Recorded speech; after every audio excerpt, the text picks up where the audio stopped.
자기가 자기를 지키려고 하기 때문이죠. 자기가 자기를 지키려고 하면 원하지 않는 전쟁이 늘 그 주위에 만연하게 됩니다. 서로가 서로를 지키려면요 불안해요. 가인이 여호와 앞을 떠나서 가장 먼저 한 일이 자기를 위해서 성을 쌓은 거예요. 성을. 창세기 4장에 나오죠. 사람들은 끝없이 성을 쌓습니다. 돈으로 성을 쌓고요, 저금 통장으로 성을 쌓고요, 권력과 지위와 학벌과 인간관계와 모든 것들을 동원해서 자기가 자기를 지키기 위한 펜스를 치고 성을 쌓아요. 그런데도 불안해요. 성 위에 모든 장치를 다 동원해도 끝없이 자기를 지키려고 해도 불안하죠. 성을 쌓기 위해서 가인의 후손이 6대 손인 라멕이 뭐 했습니까? 칼을 휘둘렀지 않습니까? 칼을 휘둘렀다고요.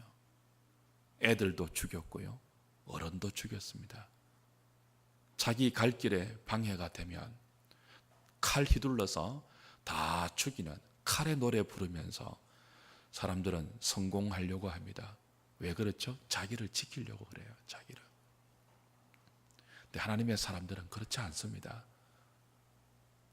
가인에게 맞아 죽은 아벨의 후손들, 하나님이 아벨 대신 새로운 씨로 주신 셋의 후손들, 에노스 때에 사람들은 여호와의 이름을 불렀어요.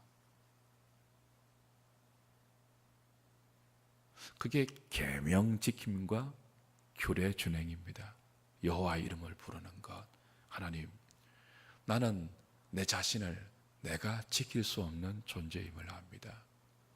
왜냐하면 나는 하나님으로부터 지음을 받았고 하나님이 나의 산성 되시며 하나님이 나의 울타리 되심을 알기 때문이고, 가인의 자손들처럼 칼을 휘두르면서 다른 사람을 죽여가면서 다른 사람의 눈에 피눈물 흘리게 만들면서 내 자신을 내가 지키는 그런 삶을 나는 도무지 살 수가 없습니다.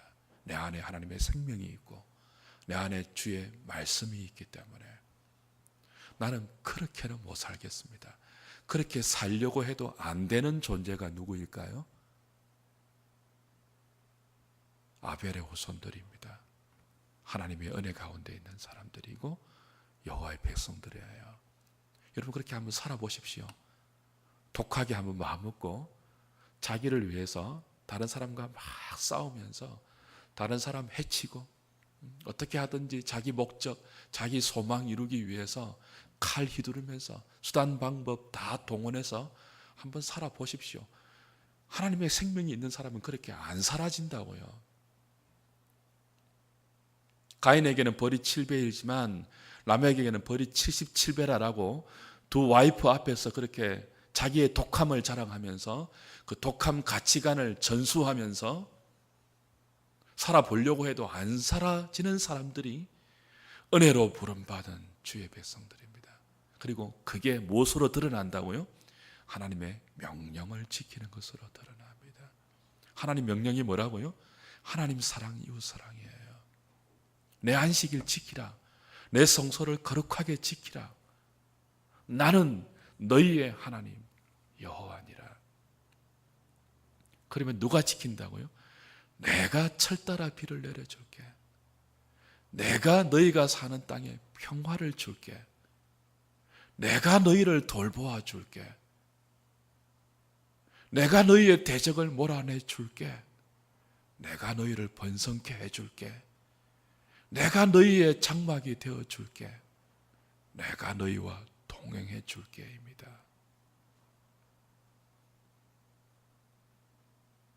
저 안에 사랑하는 여러분, 이게 굉장히 중요해요. 앞에 우리 어제 보았던 25장에 무슨 규례가 나왔죠? 안식년 규례 나왔죠. 희년 규례 나왔죠. 기업 물을 규례, 집 물을 규례, 종을 물을 규례가 나왔잖아요. 다 돌려주는 것입니다. 안식년 되면 그냥 종도 돌려주고 전당 잡혔던 토지도 돌려주고 다 돌려주는 거예요. 희년되면 조건 없이 다 풀어주는 거예요. 하나님이 주신 기업으로 원래의 사람들을 다 돌려보내는 거예요. 누가 그렇게 할 수 있겠습니까? 아까워서. 그죠? 여러분이 만약 담보를 받고 누군가에게 돈을 빌려주었어요. 7년만 되면 조건 없이 그냥 다 돌려주는 거예요.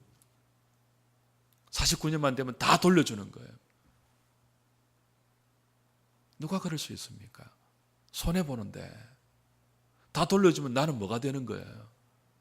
그래서 안 지켰거든요. 이스라엘이 안식년을 안 지켰다고요. 이제 나오겠지만 이스라엘이 망하는 것은 안식년을 지키지 않아서라고 하나님 분명히 말씀하십니다. 희년을 지키지 않아서라고. 아까우니까 아무도 안 돌려준다고요. 그래서 하나님이 강제로 안식년을 지키게 바벨론에 그들을 팔아버리죠. 그래서 그들이 그 땅에서 농사하지 못하도록 황폐하게 만들어서 그 땅에 안식을 준다고요. 그리고 70년 동안 안식년을 지키지 않는 7년 안식년이잖아요.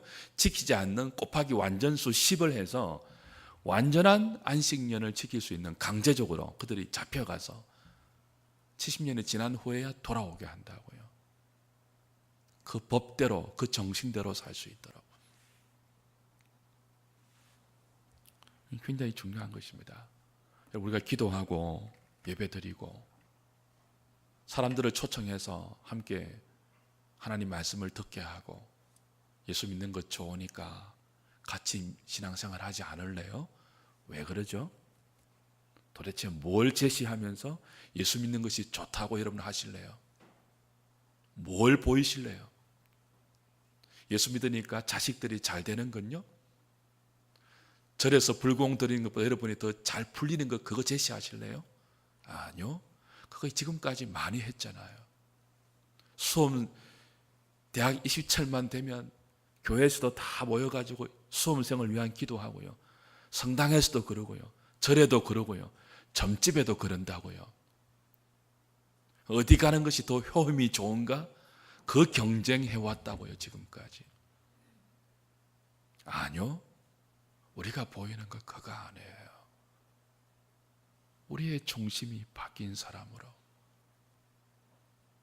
더 이상 자기를 위하여 이웃을 이용하지 않고 피조물을 이용하지 않고 하나님도 이용하지 않는 우리의 중심이 하나님의 은혜 가운데 붙들려서 그렇게 변화되어 가는 우리의 모습, 송구하고 부족하지만 여호와 하나님께서 당신의 능력으로 당신의 신실함으로 우리를 붙드셔서 초대하셔서 가르치고 인도하셔서 그 기쁨 가운데 감사 가운데 깨달음의 그 놀라운 은혜 가운데 한 걸음씩 한 걸음씩 그렇게 하나님 사랑, 이웃 사랑으로 계명을 지키는 삶으로 규례를 준행하는 삶으로 그런데 하나님이 우리의 필요를 채워주시는 그런 삶으로 하나님께서 우리와 함께 하시는 내가 나를 지킬 때보다 하나님이 나의 산성이 되어주시는 삶의 부요함을 우리는 목자의 노래로 부르면서 여호와가 나의 목자십니다. 부족한 것처럼 보이고 불안한 것처럼 보이는데 부족함이 없습니다. 내 잔이 넘칩니다. 사망의 엄침한 골짜기를 다니는 것 같은데 주님의 지팡이와 주님의 막대기가 나를 안위합니다. 그게 예수 믿는 거죠. 그게 계명 지킴이죠. 그게 규례를 전행하는 거죠. 여러분 오늘 그걸 위해서 기도하십시오. 하나님에 대해서 눈뜨게 하시고 하나님 품 안에 안기게 하시고 우리의 남은 생애를 주님께 다 그냥 의탁하게 하시고 주님이 인도하는 대로 따라가게 하옵소서. 어린 양이 어디로 인도하든지 따라가는 삶이 되게 하여 주시옵소서. 그래서 칼 휘두르지 않아도 주께서 주시는 약속하시는 내가 해줄게, 내가 해줄게, 내가 해줄게 그걸 경험하게 하여 주시옵소서. 이 아침에 그 기도로 주님 앞에 머무시고 주님의 은혜를 구하는 저와 여러분 될 수 있기를 바랍니다.